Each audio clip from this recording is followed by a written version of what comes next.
자, 옆에 있는 분들 다시 한번 인사하세요. 하나님 당신을 사랑합니다. 여러분,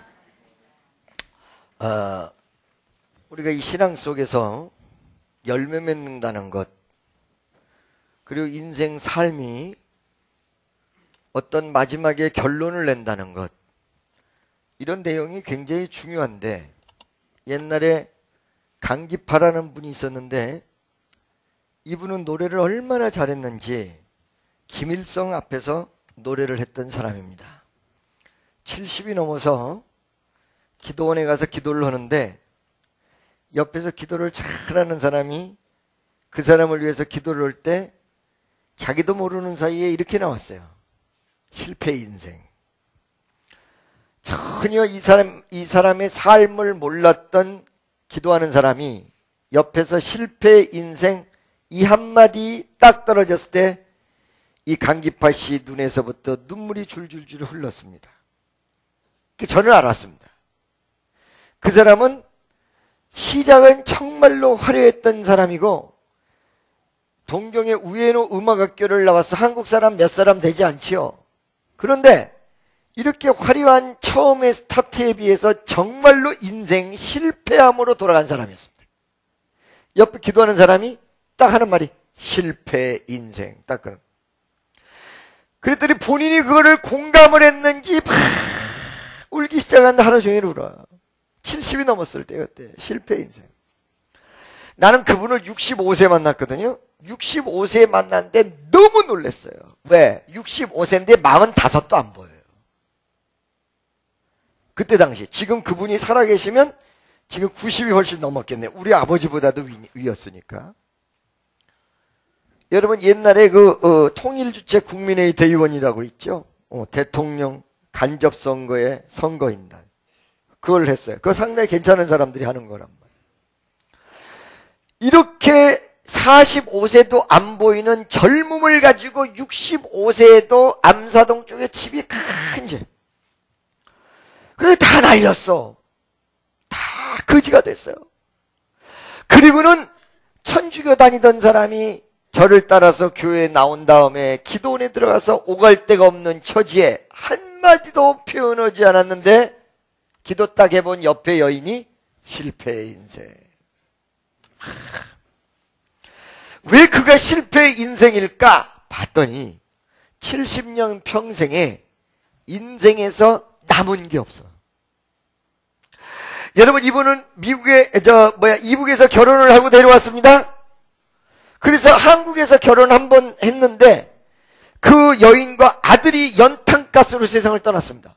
그리고 비서랑 세 번째 결혼했습니다. 한간의 소문이 그 세 번째 여인과 결혼을 하기 위해서 일부러 죽인 거 아니냐라는 말까지 나올 정도로 복잡했던 인물이었습니다. 근데 이 인물은 그때 당시에는 정말로 아무것도 남지 않았던 실패 인생이었습니다. 열매가 없는 것이죠. 잎사귀만 무성했어요. 바로 여러분의 인생의 성공, 신앙의 어떤 핵심적 내용, 그게 열매. 그 열매를 성경에서 요한복음 15장에 보니까 열매를 맺을 수 있는 비결, 이걸 얘기하고 있는데 뭐라고 얘기하고 있냐면은 열매를 맺기 위해서는 나는 참 포도나무요 너희는 가지니 나에게 붙어 있어야 열매가 맺는다 라고 15장에 예수님께서 열매 맺을 수 있는 내용을 딱 규정하고 있다는 것입니다. 그러면 이 나무 가지가 나무에 붙어 있을 수 있는 근거는 뭐냐면 세 가지의 중요한 내용이 나온다는 것입니다. 첫째, 원래 처음부터 근본이 그 나무에서 나온 가지였다는 거예요. 그럼 우리는 처음부터 예수 믿은 사람이 아닌데 어떡하지? 아니, 그렇잖아요. 우리의 근본이 예수로 바뀌면 돼요. 처음부터 이 나무의 근본은, 이 가지의 근본은 나무에서부터 나왔다는 것입니다. 두 번째는 지금 현재 붙어 있다는 거예요. 지금 현재. 과거가 아닙니다. 미래도 아닙니다. 현재입니다. 현재 그 나무에 가지가 붙어 있느냐? 세 번째는 지속적으로 붙어 있는 것을 이야기한다는 거예요. 그러니까 어느 순간에는 붙어 있다가 어느 순간은 안 붙어 있고 어느 순간은 안 붙어 있다가 어느 순간에 붙어 있는 게 아니야. 가지가 갑자기 편리한 대로 나무 잠깐 쉬어 나 저기 갔다 올게 하고 올 수 있는 내용이 아니라 비가 오나 바람이 부나 어떤 상황 속에서도 그 가지는 나무에 붙어 있다라는 항상의 법칙이 통한다는 것입니다. 우리가 예수님과의 관계 정립이 이런 관계 정립. 나의 근본이 바뀌어야 됩니다. 이것은 바로 성령 충만입니다. 변화의 역사입니다. 말씀으로 내 자신을 바뀌어버리는 것을 이야기하는 것입니다. 그래서 여러분 이런 바뀐 내용을 성경에서 뭐라고 얘기하고 있냐면 소속과 신분을 얘기하고 있는데 지금은 나지요 너희는 빛의 아들이라 이러고 나왔어요. 나지라는 것은 신분을 소속을 얘기하는 것이고 빛의 아들은 신분을 얘기하는 거예요. 소속과 신분의 변화, 본질적 변화, 여러분의 마음의 자세의 변화, 여러분 삶의 변화에 앞서서 기본적인 모든 것의 변화. 할렐루야. 옆에 있는 사람 손 딱 잡고 변화 받읍시다. 내가 한번 물어보겠습니다. 변화가 무엇입니까? 변화가 무엇일까요? 정연아, 변화가 뭐냐? 변화가 뭘까요? 좋게 바뀌는 거. 좋게 바뀌는 거. 할렐루야. 또 종군아, 변화가 무엇입니까? 표현이 딱 안 돼요? 모르겠어요? 폭이 넓어서? 그래도 한번 얘기를 해줘. 변화가 무엇입니까? 안 좋은 것이 좋은 방향. 얘가 다 얘기했잖아. 또 물어보겠습니다. 그러면 변화라는 엄청난 하나님의 위대한 은총과 역사를 이야기하는데 변화의 본질은 무엇일까요? 모르겠어? 과학에게 이걸 만약에 내가 오부 예배했다면 여기선 자지러졌을 것입니다. 오늘. 옆에 있는 사람 텔레비도 간혹 보세요. 자, 여러분 보세요. 이렇게 붙어 있어야 되는데 근본적으로 붙어 있어야 되고, 두 번째는 현재 붙어 있어야 돼요. 그 나무에 가지가 현재 붙어 있어요. 두 번째는 항상 깊고이 계속 붙어 있어야 돼. 계속. 이 세 가지가 충족될 때 성경에서는 그 사람이 열매 맺는 가지다. 열매를 맺을 수 있다. 여러분 항상의 법칙은, 제가 언젠가 이런 설교를 했죠. 어느 기도원 원장이 있고 그 다음에 그 밑에 제자들이 여러 명 있는데 이 원장이 안철하는 사람인데 제자들이 무척 많은데 가장 미워하는 제자가 있어요. 뚱땡이. 얘 한 바퀴 도는데 3박 4일 걸려. 너무너무 뚱뚱해요. 할렐루야. 그런데 이 뚱뚱한 아줌마가 뚱뚱할 수밖에 없는 이유가 있었어. 뭐냐면 뚱뚱할 수 있는 이유를 몇 가지 이 아줌마도 하나 거기에 들어가는데요. 첫 번째, 뚱뚱한 사람은 스트레스를 받은 우리 같은 사람은 밥맛이 없어지는데 밥맛이 더 나. 나는 스트레스 받으면 먹는 걸로 해결한다. 100% 그 사람은 그거 절제 안 하면요, 좀 있으면 200kg가 넘어가. 첫 번째. 두 번째, 아무리 염려와 근심과 불안이 있어도 나는 벽에만 대면 잔다. 두 번째 요인이에요. 그렇죠? 그래 안 그래요? 그죠? 세 번째, 나는 먹는 양에 비해서 운동은 절대적으로 하기가 싫다. 이 세 가지 중에 옆에 있는 사람 물어보세요. 이 세 가지 중에 당신 한 가지 들어가 있습니까? 없습니까? 물어보세요. 여러분, 살찐 사람들에게 물어보면, 아니 왜 이렇게 쪄서? 나는 먹는 것도 없는데 그냥 쪄. 그런 거짓말이었어. 그런 거짓말 하면 안 돼. 두 번째, 아니 오늘 더 쪘네. 부은 거예요. 부은 거. 절대 그럴 수가 없어요. 절대 그럴 수가 없어. 무슨 말씀인지 아시겠어요? 붓기가 11시까지 간다면 그건 살입니다. 이분이 이렇게 뚱뚱한데 원 세상에 방에 들어갔다 그러면 10시, 11시까지 못 나와. 먹는 건 제 1호야. 그러니까 기도원 원장이 이 사람을 바라보면서 참 미운 거야. 근데 이뻐하고 정말로 자기를 따르는 제자들은 이 양반 밑에 성격이 대단하기 때문에 5년만 지나면 나갑니다. 나중에 5년이 딱 지나니까 남은 거는 누구밖에 없어요. 그 뚱땡이밖에 없는 거야. 응? 여러분, 제가 언젠가 얘기했었죠. 일본인이 쓴 책 중에 둔감론이라는 책이 있어요. 그 책에 보면 둔감론, 늦게 반응한다 이런 뜻이거든요. 늦게 반응한다. 영국 사람이 늦게 반응한다 그러죠. 영국 사람들이 좀 늦게 반응하는데 불이 났다 그러면 그 당시는 정의 영국 신사 같다는 거야. 불 다 끝난 다음에 기절한다는 거야. 이게 둔감론, 늦게 반응한 자가 빨리 간다. 이게 둔감론이에요. 그 둔감론의 내용을 보면요, 아주 세계적인 의사가 있어요. 일본 의사가. 근데 여러분, 의사들이, 특히 외과 의사들이 수술실 안에 들어가면 뭐 닥치는 대로 사람의 성격이 바뀌어가지고 막 욕을 해야 되는데, 메스 달라고 할 때 이거 잘못 주면 큰일 나니까 정신 차리게끔 하려고 그런지 막 간호사 보고 2년, 전년, 고년 뭐 별의별 욕을 다 한대요. 그렇게 점잖았던 사람이. 그러니까 간호사들에게만 하겠습니까? 자기 밑에 있는 제자들 들어와가지고 레지던트, 인턴 옆에서 보조하는 모든 사람들 욕을 바가지로 얻어먹어. 그런데 이 사람 제자가 여러 명 있었는데 대부분 이 사람 밑에 있었던 제자들이 이 선생님 성격과 스타일을 못 견뎌서 다 떠나. 근데 그 중에 한 명, 정말로 욕을 해대고 해대도 웃는 사람이 있어. 이 사람 하나만 남은 거예요. 근데 여러분 어떻게 됐냐? 아까 전에 기도원 원장 밑에 남아있던 이 여인이 결국은 이 기도원을 물려받았고 먼저 나간 사람은 아무것도 안 됐어요. 이 외과 의사, 이 세계적인 외과 의사 밑에 있었던 수없는 제자들이 있었는데 그 똑똑하다고 날구겼던 제자들은 일반 의사가 됐는데 이 사람의 수제자로 인정받고 병원 원장이 된 사람은 바로 이 둔감론의 주인공. 그렇게 욕을 다 얻어먹고도 별 반응이 없었던 그 사람이 마지막에 이 사람의 제자가 되었습니다. 여러분, 여기서 우리는 굉장히 중요한 부분을 알아야 됩니다. 항상의 법칙이 무엇인가를 알아야 됩니다.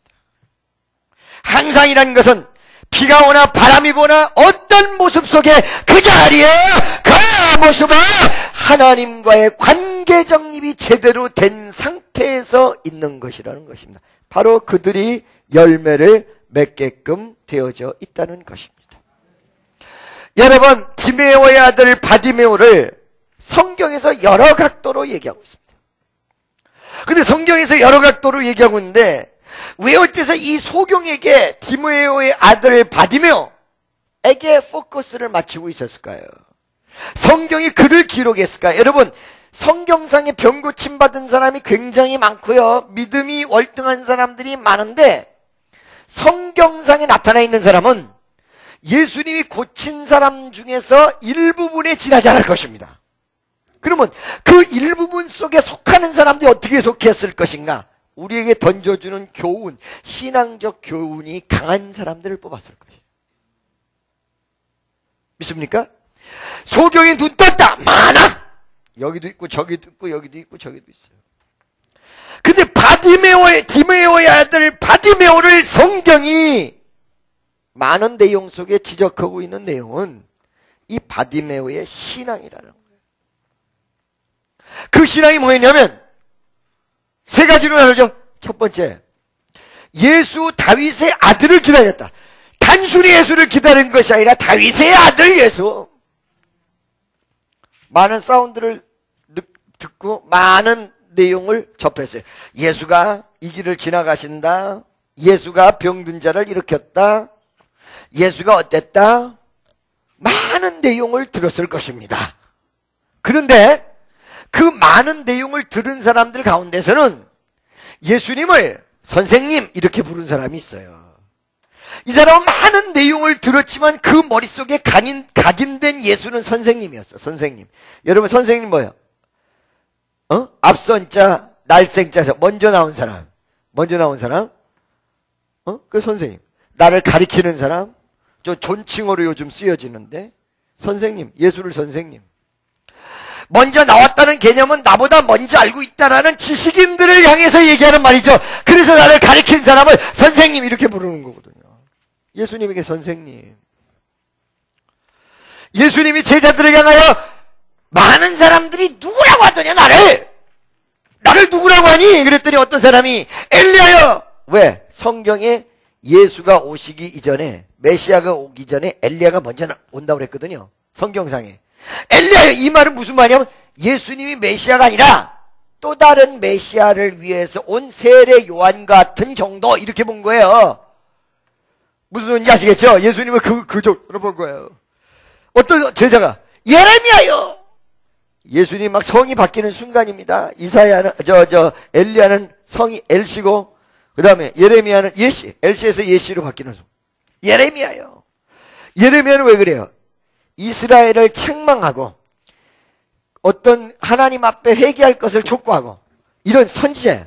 그러니까 예수님도 그런 부분이 있었거든요. 책망을 했거든요. 이스라엘을 책망했어요. 사회를 책망했어요. 독사의 자식들이요. 책망했어요. 회개하라고 그러고. 이런 내용이 예레미야랑 비슷하다고 해서 예레미야다. 이 말은 무슨 말이야? 회개를 촉구하는 선지자 정도의 예수야. 어떤 경우는 큰 메시아가 오기 전에 준비하는 선지자, 어떤 경우는 세상을 책망하는 선지자, 어떤 경우는 세례 요한이 다시 살아났다, 너무 비슷하다, 이렇게 얘기하는. 너희는 나를 누구라 하느냐? 너희는 나를 누구라 하느냐? 베드로가 딱 손을 들고 주는 그리스도시여 살아계신 하나님의 아들입니다. 여러분, 이게 왜 중요한지 알고 있습니까? 그분을 어떻게 아느냐에 따라서 그분과 나와의 관계가 설정이 되고, 그분을 어떻게 믿느냐에 따라서 믿음의 역사가 바뀌어요. 선생님으로 한 사람은 가리킴 외에는 그 이상의 것을 받을 수가 없어요. 단순히 선지자라고 알았던 사람은 예수님에게 선지적 차원에서의 메시지 외에 그 이상의 것을 받을 수가 없어요. 핸드폰 왔습니다. 12시 만나자 보세요. 아멘이죠? 이 디모의 아들 바디메오가 누구한테 배워본 바도 없을 터인데 신기하게 수없는 예수의 소리를 듣고 자기 마음의 결론이 다윗의 아들이었어요. 이 다윗의 아들이었다라는 사실은 정확하고도 분명하게 보고 있었습니다. 여러분, 그래서 힘으로 되지 않냐고, 능으로 되지 않냐고, 어떤 지식으로도 되는 게 아니에요. 오직 성령의 능력과 여호와의 신으로 된다는 사실을 믿으시면 아멘. 그 가슴에 누가 가르쳐줬을까요? 가르쳐준 사람이 없는데, 이 소경이 눈으로 본 바도 없는데 다윗의 자손 예수야. 할렐루야. 여러분, 누가복음 18장에 삭개가 바로 그 전을 보세요. 다윗의 자손 예수예요. 여러분, 이 사람 마음속, 이 위대한 바디메오 가슴속에 있었던 예수에 대한 신앙적 관점. 여러분 예수를 어떻게 알고 계십니까? 뭐라고 알고 계십니까? 한번 물어보세요. 당신 예수님을 어느 정도로 알고 계십니까? 선생님입니까? 선지자입니까? 하나님입니까? 그리고 물어보세요. 여러분, 많아요. 오늘날의 기독교 1200만들이 모이면 예수 그리스도를 어느 정도로 생각하는지 천차만별이에요. 교회는 나오는데 선생님 정도로, 교회는 나오는데 좀 특별한 분, 성인, 예수 못 만난 거예요. 예수 못 만나. 여러분의 첫 단추를 잘못 꼈기 때문에 신앙이 문제되는 수가 있어요. 이 첫 단추를 제대로 껴야 돼요. 예수가 누구요? 다윗의 자손. 왜 그러면 다윗의 자손이 이게 중요하냐? 구약 성경에 메시아가 다윗의 자손에게 나온다고 그랬거든. 그러니까 다윗의 자손이란 말을 썼던 것은 바로 그 성경에 나타난 메시아가 당신입니다, 이 뜻이거든요. 성경에 난 예수가 오늘 나에게 역사하는 것을 믿고, 성경에 나타난 그 예수가 나를 살리는 것을 믿을 때 성경의 기적이 여러분의 기적이 된다.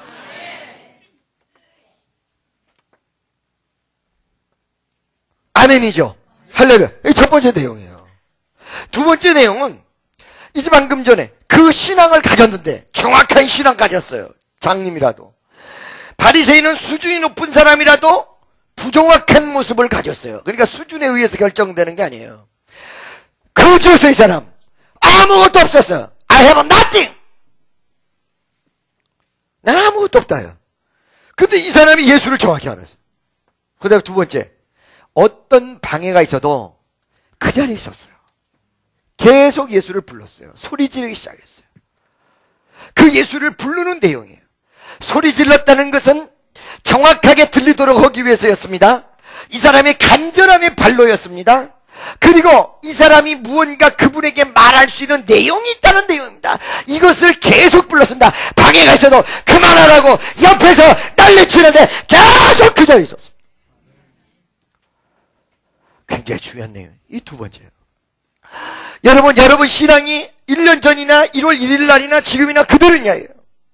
그 간절한 소망의 법칙을 그대로 마음의 기쁨과 감사함으로 이루어질 줄로 믿고 아직까지 기적이 일어나지 않아도 계속해서 부르짖는, 계속해서 기도하고 계속해서 킥고잉하고 계속해서 나갈 수 있는 위대한 신앙의 모습을 지금 12화의 두 번째 주를 맞이하는 이 순간까지 가지고 있냐. 옆에 있는 사람 보고 한번 물어보세요. 당신 옛날의 신앙을 그대로 가지고 있습니까? 바로 그것이 성경에서 첫사랑을 잃어버린 자의 모습이라고 얘기하고 있습니다. 그대로 가지고 계십니까? 여러분 남녀간에 사랑 처음에 결혼했을 때 그 모습 어저께도 줄에 섰는데요. 그대로 가지고 있습니까? 대부분이 2년 3년 차 들어가면 결혼 행복해 그러면 괜히 했어요. 우리 청년 중에서 결혼을 일찍 하나 이랬는데 옆에 있는 결혼하려는 애들이 물어본다고 거기 가서 형 결혼하면 어때? 결혼과 죽음은 늦을수록 좋은 법이야. 여러분 공감하세요? 공감하시는가 봐요. 공감하세요? 만약에 나는 다시 태어나도 내가 지금 결혼한 이 사람하고 같이 살겠다. 내가 물어볼게요. 다시 태어나도 박재희 원사를 다시 결혼할 것입니까? 아멘. 할렐루야. 또 우리 이범현 장로님 말 잘해야 돼 오늘. 내가 다시 태어나도 나는 우리 김명순 권사와 결혼할 것입니다. 기도를 깊이 해봐야 돼요. 기도 깊이 해야 된다. 할렐.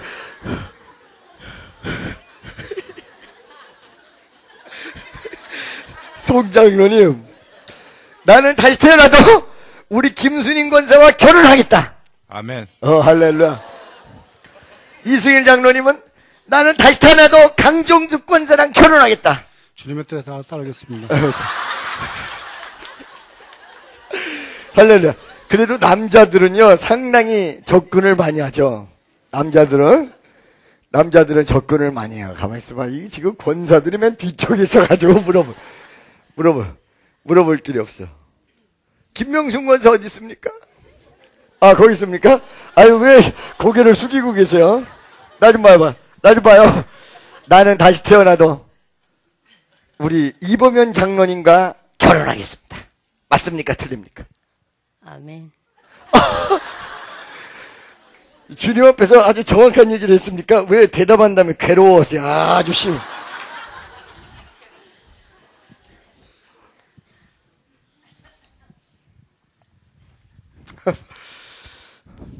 여러분, 이게 처음에 만났을 때 꿈을 가지고 왜 드림을. 근데 이게 바뀌거든. 신앙도 내중심적 드림을 가지고 있거든요.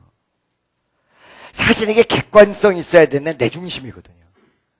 축복받을 그릇은 아무것도 안 돼 있어 놓고 무조건 일방적으로 축복해야 된다고 생각하거든요. 이게 정당하고 당위성 있다고 생각하거든요. 그래서 처음의 사랑, 처음의 열정들을 다 잊어버려. 결혼했던 거 나중에 식어지듯이 말이야. 다 잊어버려. 이 상태를 뭐라고 그러냐면 첫사랑을 잃어버렸다. 이렇게 표현해요. 무슨 말씀인지 알겠어요? 이제 대부분 다 떨어져요. 그런데 이 바디메오는 떨어질 만한 요인들이 제공이 됐어. 잠잠해! Shut your mouth. 입 딱 쳐요. 그런데도 그 모습이 안 바뀌었던 거야. 예수가 진짜냐 가짜냐를 어느 차원에서 보느냐면 시험이란 걸 허락해서 변질되느냐 안 되느냐를 보고 판단해. 처음에 은혜 받으면 다 찬송하고 찬양하고. 그러니까 우리 청년 애들이 간부 애들은 그러잖아요. 누가 은혜 받고요, 누가 은혜 받고요. 이제 교회 막 나오는데 몇 개월 안 됐는데 지금 열심히 해요. 옛날에 내가 그게 겁이 났거든. 요즘은 걔네들이 겁이 난대요. 왜 니네들 겁이 나냐 물어보면 내 생각이랑 똑같아. 저러다가 시험이 다가와도 계속 할까? 계속 은혜 생활을 할까? 아니면 은혜 다 까먹고 또 세상으로 간다고 난리치고 속새기는 거 아닐까? 여러분, 시험이 와도 변질되지 않는 모습이 진짜거든요. 아멘이시죠? 바디모가 그렇단 말이에요. 두 번째 사건이에요. 할렐루야. 세 번째. 가장 중요한 핵심의 내용이에요. 자, 여러분, 제대로 알았고, 끝까지 변질되지 않고 갔을 때, 세 번째 사건이 일어나. 오늘 말씀의 내용은 이 세 번째 핵심이 있어요. 그렇게 찾았는데 대답도 안 해주시던 예수님이 그냥 지나갈 것 같이 관심도 표하지 않았던 예수님이 계속 소리 지르고 있는 이 바디메오를 불러 데려와라. 그랬더니 옆에 있는 예수님 제자들이 바디메오 보고 주께서 부르신다 이렇게 했더니 어떻게 했느냐. 지금 이 사람은 거지 아니에요. 그죠? 거지죠? 그렇죠? 여러분, 이 팔레스타인 지방에서 사는 사람들은 옷이 어느 정도 귀하냐면 겉옷은 한 벌이고 속옷은 두 벌입니다.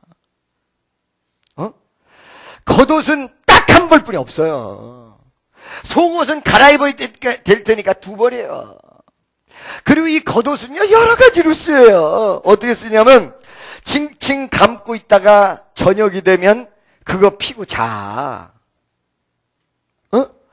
추운 겨울날 여기같이 춥진 않지만 추운 날 저녁 야간에 그 추위는 굉장하거든요. 이게 덮어. 아주 다용도로 쓰이는 이 옷. 그리고 물건이 잔뜩 어디서 갖고 올 것 같으면 여기다 싸가지고 오거든. 이 옷이거든요. 할렐루야. 그런데 그 옷을 가지고 있었는지 있다가 부르신다는 이 말과 더불어 옷을 다 팽개쳐버리고 이 겉옷 팽개친 거예요. 이 사람이 이제 속옷만 입고 다녀야 돼. 잘못하면. 옆에 있는 사람은 속옷만 입고 다닐 자신 있습니까?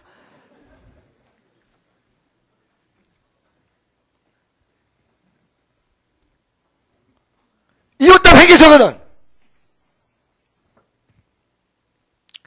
50절 보세요. 50절. 50절. 다 같이 시작. 다시 한번.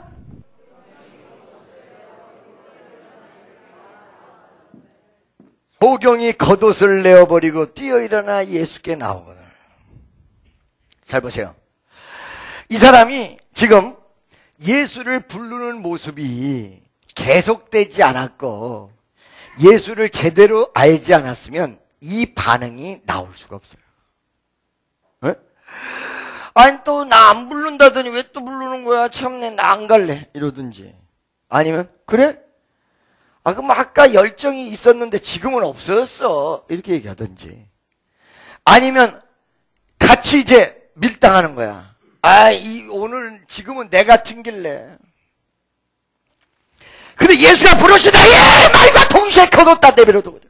이거 잊어버릴 수도 있어. 이거 잊어버리면 평생의 거지로서 일반 평민도 한 발 못 받기 가지고 있지 못하는데 이 거지가 언제 마련될지도 모르는 이 값비싼 옷, 자기의 어떤 모든 게 담겨있는 옷을 팽개칠 수 없어.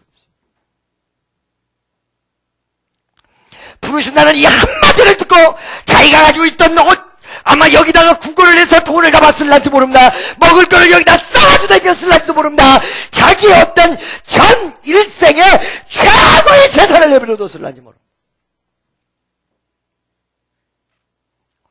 이 위대한 반응이 일어날 수 없었다는 것입니다. 바로 이 바디모이의 세 번째 반응은 열매를 맺을 수 있는 가장 위대한 모습이었는데, 열매 앞에서 나타난 그의 모습이었는데, 바로 예수를 제대로 알았고 어떤 비바람에도 흔들리지 않았기 때문에 이 엄청나고도 위대한 반응이 나올 수 있었다는 것입니다. 그러면 예수님이 불렀는데 그냥 가면 되지 왜 옷 버려놓고 가는 것을 이렇게 강조하느냐? 아니, 바로 여러분, 달려갔다는 게 문제가 아니라 달려가서 이 사람이 소경이 눈을 뜰 수 있었던 핵심적 마인드가 이 마인드였다는 거예요. 예수가 왜 불렀으며 어떤 사람 불러다가 말할 텐데 이 사람은 계속 불렀고, 예수가 부르는 그 사람에게 저 사람 데려와라. 그러니까 제자들에게서 이 사람 데려왔어요. 그리고 네가 무엇하여 주기를 원하느냐? 보기를 원해. I want to see. 그랬단 말이야. I want to see. 할렐루야. I want to see라는 곳에는 두 가지의 내용이 내포됐다고 그랬어요. I want to see the world. 세상을 보기를 원한다.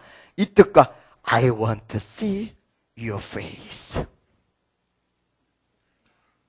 I want to see your face. 당신 얼굴 보기를 원한다. 앞에 서 있으니까 예수님이. 할렐루야. 나의 목적과 은혜의 목적이 같았다라고 얘기했죠. 나의 목적과 은혜의 목적이 같아야 돼요. 나도 노래를 부르고 싶어서 부르지만 이게 하나님 앞에 돌리는 영광, 이 같이 맞아 떨어져줘야 역사가 일어난다는 거예요. 아멘. I want to see 그랬단 말이에요. 이런 일련의 내용들이 어떻게 이루어졌냐? 바로 예수를 불렀고 달려갔고, 이런 그 저변 밑바닥에 이 사람이 앞은 볼 수 없으나 열정을 가지고 있는 이 열정의 요인이 뭐냐?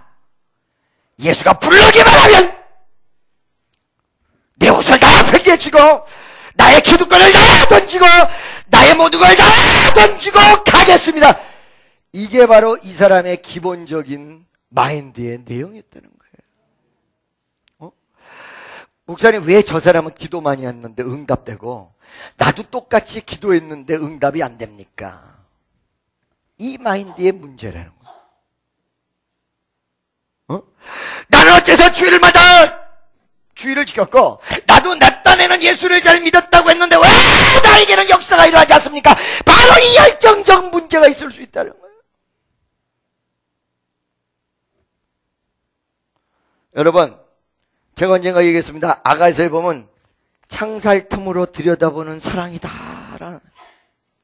그 창살 틈으로 들여다보는 사랑이 뭐냐면 화답을 안 하는 게 아니에요. 화답은 다 해. 자, 솔로몬이 술람미 여인을 만나기 위해서 산을 넘고 큰 산을 넘고 적은 산을 넘고, 이 산이라는 개념은 난관, 역경, 풍파 혹은 십자가를 의미하는 거거든요. 그러니까 이 십자가 저 십자가 다 넘고 할렐루야. 봐봐요. 그런데 그 술람미 여인을 만나겠다고 솔로몬이 그 산을 마다하지 않고 넘어가요. 술람미 만나고 싶은 그 설레임 속에 위험과 좌절, 십자가를 다 걸머쥐고 가는 거야. 술람미 집 앞에 딱 오잖아요. 이 술람미도 사실은 안 사랑하는 게 아니야, 솔로몬을. 자, 남편이 올지 모르니까 자기의 남편이란다. 남군이 올지 모르니까 사랑하는 남편보다는 남군이라는 말이 맞지요. 사랑하는 남군이, 정말 사랑에 아주 취해 있는 사람이 올지를 전혀 모르니까 이 여인은 참 옷 벗고 이제 잠자리에 들었어요. 막 들라오는데 막 물을 두들기는 거야. 누구예요? 술람미. 미스 술. 뭐라고? 미스 술. I am soul. 저기는 술씨고 여기는 솔씨야. 그죠? 그러니까 이게 맞는 거야, 이게. 여자는 술이고 남자는 솔이야. 아이 참네. 요 하나 뒤집으면 술 됐다, 하나 버리면 솔 됐다. 그죠? 나의 미스터 솔! 우와! 솔 왔어! 그러면 뭐 어떻게 해요? 빨리 나가야 돼, 안 나가야 돼? 옷을 벗었어도 일단 사랑하는 사람이니까 빨리 나가야 돼, 안 나가야 돼? 바깥에는 비가 부슬부슬 내리고 있는데 빨리 나가야 돼, 안 나가야 돼? 빨리 나가야 돼, 안 나가야 돼? 옷을 벗었더니 말았더니 나가야 돼, 안 나가야 돼? 그 성경에 뭐라고 표현하고 있냐면 이렇게 표현하고 있어요. 밖에 누구냐? 나의 사랑이라. 그래서 이제 일어나서 그 사랑을 위해서 다시 옷 입어. 다시 화장해. 화장 다 지웠으니까. 머리에 훅가 신어.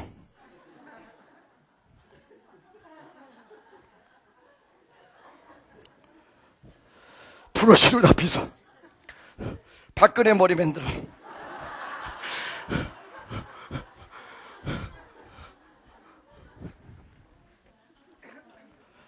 그렇게 하고 나갔더니 그 사이에 안 나오는 술람미를 향해서 솔로몬의 사랑을 어떻게 얘기하냐. 내가 네 모습을, 네 자태를 보기 위해서 창문 틈으로, 여기 창호지가 찢어져 있는 창문 틈으로 자기의 사랑하는 님을 들여다봐. 이렇게 창살 틈으로 들여다보는 사랑이에요. 언제쯤 나올까? 어디에 있을까? 왜 이렇게 안 나올까? 그래, 들여다보다가 술람미가 나왔을 때는 갔어. 여러분, 이 차이를 알고 계십니까? 디메오의 아들 바디메오가 뭐 때문에 옷을 버리고 갔는가? 이 차이를 알고 계십니까? 여러분 다 예수 사랑하죠. 하나님 사랑해요. 안 사랑하는 사람이 이 자리에 없어요. 그런데 이 바디메오 같이 자기의 모든 걸 버려두고 갈 수 있는 그런 신앙이냐 이 말이야. 응? 그런 신앙이냐 이거. 열정과 기쁨과 감사가 넘치는 그런 신앙이냐 이거. 예수를 믿기는 믿는데 세상 할 짓 다 한 다음에 남은 시간에 하는 신앙이냐 아니냐 이게. 언젠가 제가 말씀드렸죠. 나 이 간증만 하고 마치고 끝낼게요. 저는 세상살이도 열심히 잘하라는 사람이에요. 사업도 열심히 해야 되고 직장도 열심히 해야 되고 할렐루야 뭐든지 다 열심히 해야 돼요. 이 성가대도 열심히 해야 되고 여러분 맡아진 주어진 일 열심히 해야 돼요. 할렐루야 이것도 참 열심히 해야 돼요. 은희 알았지? 그런데 어떨 때는 주님이 그 열심히 하는 사람들을 향해서 너는 나한테 어느 정도 열심인가를 테스팅하세요. 우리 수양관이 있었습니다. 그때 남성 하나가 BMW를 타고 돌아다녔습니다. 근데 그때 말이에요. 이 사람이 어떤 큰 특허된 회사를 가지고 이렇게 하려고 그랬는데 그 회사가 될 듯 하면서 안 돼. 근데 남자가 너무 괜찮아요. BMW 우리 교회 1호였어. 지금 한 15년 전 얘기야. 13년 전 얘기. 이 사람이 제가 수양관에 에어컨이 필요한 지금 달려있는 에어컨입니다. 그게. 이거를 살 수가 없었어요. 그때 당시에. 그랬더니 금성인가 삼성 사장한테 전화 딱 해가지고 그 전에서 이걸 딱 빼오더라고. 아주 충성하려고 애를 무지하게 했어요. 너무너무 내가 기분이 좋아서 장로님 하나를 엮어줬어요. 이 장로님이 이 회사에다가 50억을 투자하기로 했어요. 근데 거의 99% 성사 단계예요. 그래서 신앙이 필요한 거예요. 돈 가지고 되는 게 아니에요. 99% 단계인데 우리 수양관이 오픈하는 날이었어요. 근데 이 오픈 예배에 전부 참석을 해야 돼요, 사실은. 그런데 낮에, 저녁 6시인데 낮에 제가 지금도 기억이 나요. 저 폭포 앞에, 우리 수양관 폭포 앞에 내가 서 있는데 그 사람이 와가지고 목사님 어떡하죠? 내가 잘못 가리킨 거야. 목사님 어떡하죠? 왜? 그 장로님이 오늘 50억 투자하는 거 도장 찍자 그런다 이거야. 이 말이 여기까지 나오는 거야. 야, 내 말 잘 들어. 도장을 찍으면 낮에도 찍을 수 있고 내일 아침도 찍을 수 있는데 왜 하필이면 예배 시간에 찍자 그러냐? 그 사람이 정말 찍을 사람 같으면 내일 아침에 찍자고 해도 상관이 없지 않겠어? 이 말이 여기까지 나오는데 걔도 나도 빨리 찍어서 빨리 돈 가져와야 된다. 이 생각이 나도 여기까지 나오는데 이 머릿속에 있는데 말을 못한 거예요. 이 말을. 빨리 가져와! 이 소리만 나오지 머릿속에. 예배가 뭔지 이 소리를 나도 못한 거야. 봐봐요. 하나님은 생활 속에 파고들어서 역사하시는 하나님이란 사실을 분명히 알아야 돼. 그래서 보냈단 말이야. 그날 예배를 드리겠으면 아무 문제가 없는 거예요. 갔다가 저녁 시간에 같이 저녁 먹다가 싸움받자 뒤집어버린다. 그날 저녁에 깨져버렸어.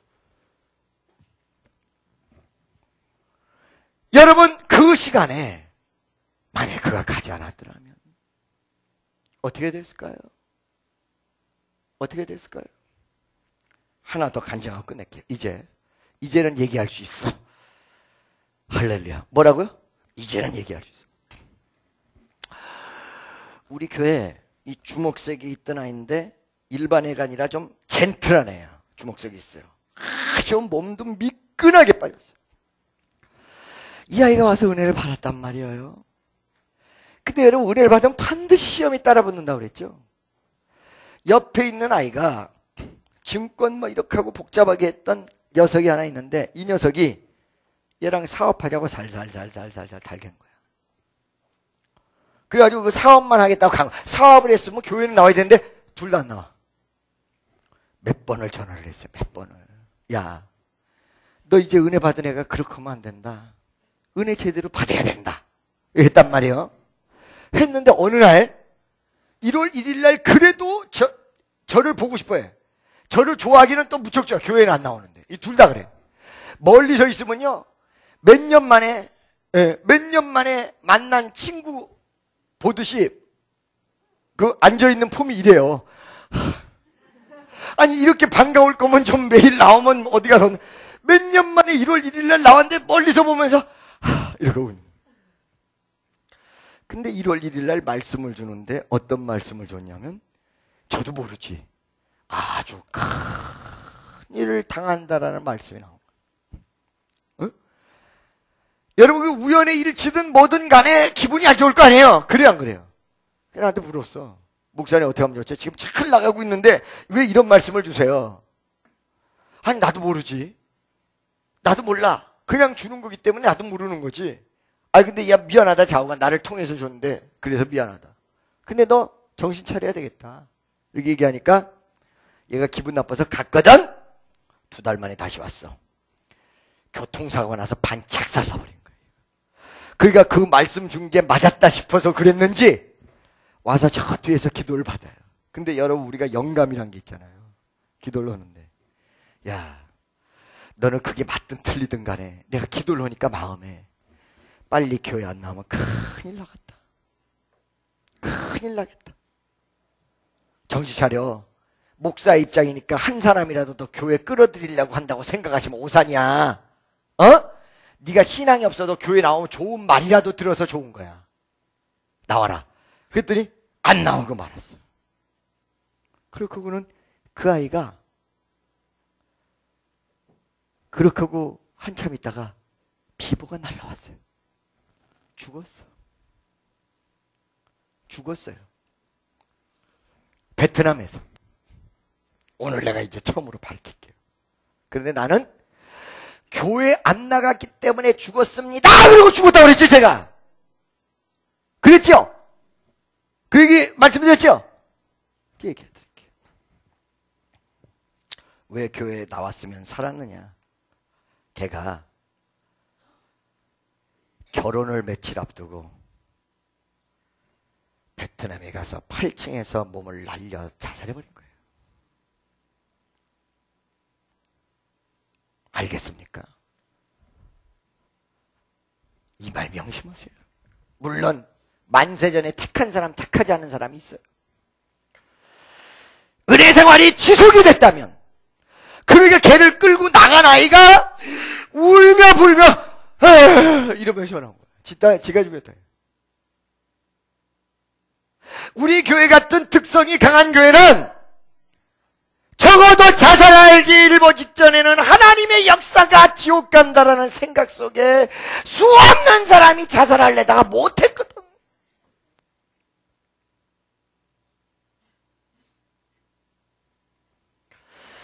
결혼을 며칠 남겨놓고 몸을 날려버렸어요.